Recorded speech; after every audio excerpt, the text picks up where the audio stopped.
Welcome to veterinary facts. நான் உங்கள் doctor R Thiagarajan பேசுகிறேன். இன்றைய பதிவில் நான் உங்களுக்கு சொல்ல விரும்புகிறது, பெட் பேர்ட்ஸ் வச்சுருக்கவங்க எப்போ அந்த பெட் பேர்ட்ஸ் அப்நார்மலாக இருக்குது, ஒரு அப்நார்மல் பிஹேவியரில் இருக்குது அப்படிங்கிறத கண்டுபிடிச்சி உடனடியாக அது நோயால் பாதிக்கப்பட்டிருக்குன்னு வெட்டினரின்ட்டு அழைச்சிட்டு போக முடியும். அது இந்த சில சின்ன விஷயங்கள் தெரிஞ்சுக்கிட்டாக்க நீங்கள் உடனடியாக வெட்டினரின்ட்டு பேர்ட்ஸை அழைச்சிட்டு போனீங்கன்னா நீங்கள் அதை காப்பாற்றுறது ரொம்ப ஈஸியாக இருக்கும். முதல்ல அது 2 நாளைக்கு மேலே தீனி எடுக்காமல் இருந்ததுன்னா அது ஒரு பெரிய அப்நார்மல் பிஹேவியர். உடனடியாக நீங்கள் வெட்டினரியன்ஸ்டாக அழைச்சிட்டு போயிடணும். அது மட்டும் இல்லாமல் நீங்கள் அதை எவ்வளவு தான் டெய்லியோ இல்லை 3 நாளைக்கு ஒரு தடவை அதை குளிப்பாட்டுறதுன்னா அந்த ஸ்ப்ரேயரை வச்சு இறகுலெல்லாம் அடிப்பாங்க, அடிச்சுட்டு டவலை வச்சு தொடப்பாங்க, அதே போதும். அந்த தண்ணியை வச்சு ஊற்றி குளிப்பாட்டணும்னு அவசியம் இல்லை.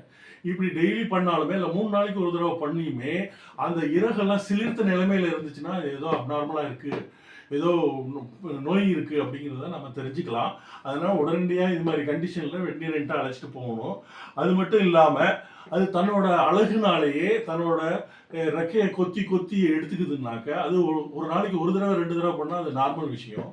ஆனால் இது அடிக்கடி பண்ணுது, செல்ஃபாகவே அது ப்ளக் பண்ணிக்குது அதோட ஃபெதர்ஸை அப்படிங்கிற பட்சத்தில் அது ஏதோ ஒரு பெரிய ஸ்ட்ரெஸ்ஸில் இருக்குது, பெயின் கண்டிஷனில் இருக்குது அப்படிங்கிறத கண்டுபிடிச்சிடலாம். அது உடனடியாக நீங்கள் வெட்டினரியன்ஸை அழைச்சிட்டு போகிறது நல்லது.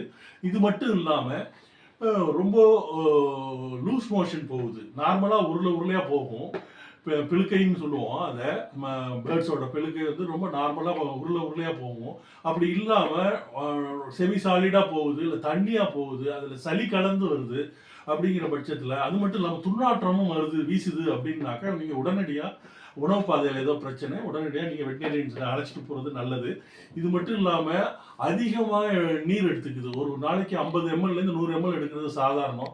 அதையும் மீறி அதிகமாக அது தண்ணி குடிக்குதுன்னா அது ஏதோ ஒரு ப்ராப்ளத்தில் இருக்குது, டீஹைட்ரேட் ஆகிட்டு இருக்குது அப்படிங்கிறத தெரிஞ்சுக்கிட்டு அதை உடனடியாக வெட்டினரியன்ஸை அழைச்சிட்டு போகிறது மிக மிக நல்லது. இது மட்டும் இல்லாமல் அது வந்து தான் தூங்குற நேரத்தை தவிர்த்து மற்ற நேரத்துலேயும் அது தூங்கிக்கிட்டே இருக்குது அப்படின்னாக்க, ஒரு சுறுசுறுப்பு இல்லாமல் தூங்கிக்கிட்டே இருக்குன்னாக்க நிச்சயமாக அதுக்கு உடம்பு சரியில்லைன்னு அர்த்தம். இது மட்டும் இல்லாமல் அதோட நடவடிக்கைகள், டெய்லி நடவடிக்கைகளில் மாறுதல் இருக்குன்னாக்கா அதை நீங்கள் இப்போ உடனே கண்டுபிடிக்கணும். அப்படின்னாக்கா ஹியூமன் பீயிங்ஸ்ட்டு அது பேசுறது அல்லது வந்து விளையாடுறது, கேஜி ஓரத்தில் வந்து நின்னோம்னாக்க நம்மக்கிட்ட பேசுறது, கத்துறது, விளையாடுறது, இந்த பிஹேவியர்லாம் மாறி போய் அது ஒரு ஓரத்தில் போய் நின்றுக்கிட்டு நான் ஒரு ராசி இல்லா ராஜான்னு மனசுக்குள்ளே பாடிக்கிட்டு ஒரு ஓரத்தில் நின்றுக்கிட்டு இருந்துச்சுனாக்கா அது ஏதோ பிரச்சனைகள் இருக்குன்னு அர்த்தம்.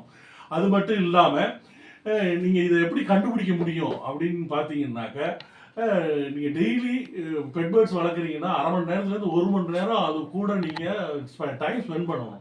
அப்போ தான் அதோட நார்மல் பிஹேவியர் என்னன்னு தெரியும். நீங்கள் வாட்டுக்கும் பெட் பேர்ட்ஸ் நானும் வளர்க்குறேன்னு கூண்டில் விட்டுட்டு வாரத்துக்கு ஒரு தடவை அதை பார்த்தீங்கன்னா இதெல்லாம் கண்டுபிடிக்கவே முடியாது. அதனால் டெய்லி அதை ஒரு 1/2 மணி நேரத்துலேருந்து 1 மணி நேரம் அப்சர்வ் பண்ணால் தான் அது என்ன அப்நார்மல் பிஹேவியரோ அதை கண்டுபிடிச்சி உடனடியாக வெட்டினரியன்ட்டை அழைச்சி போக முடியும். இப்படியெல்லாம் பண்ணால் தான் நம்ம பெட் பேர்ட்ஸை ஒழுங்காக எந்த பாதிப்பும் இல்லாமல், இறப்பு இல்லாமல் நம்ம நல்லா பார்த்துக்க முடியும். நன்றி, வணக்கம்.